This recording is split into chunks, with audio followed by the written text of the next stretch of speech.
Appreciate that.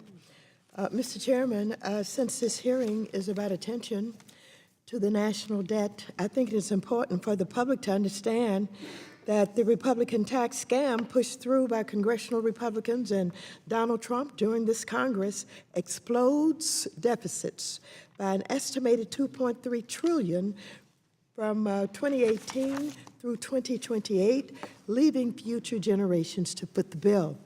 The shameless GOP tax scam contains massive giveaways for the nation's largest banks. According to Americans for Tax Fairness, the country's six largest Wall Street banks will collectively save an estimated $14 billion in 2018 alone. And it's not just banks. The tax scam includes a 20% deduction for pass-through businesses, which is a huge giveaway to hedge funds and other Wall Street firms.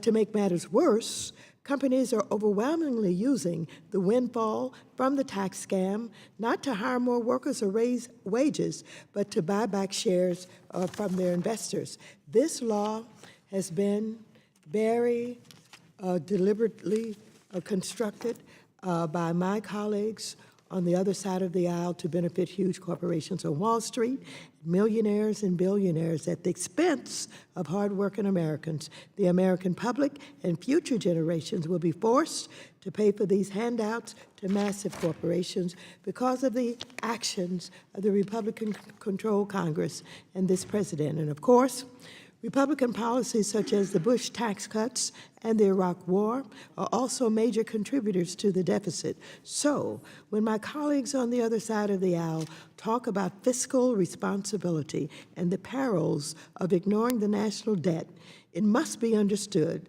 that their actions do not match their rhetoric, particularly when it comes to tax cuts for the wealthy.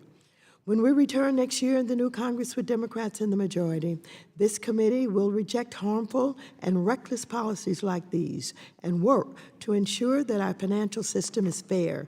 We will prioritize protecting consumers and investors, making sure strong safeguards are in place to prevent another financial crisis, expanding and supporting affordable housing opportunities, encouraging responsible innovation in financial technology, promoting diversity and inclusion in the financial services sector, and ensuring that hardworking Americans and small businesses have fair access to the financial system and opportunities to thrive. So, Mr. Chairman, I thank you, and I yield back the balance of my time. Gentlelady yields back.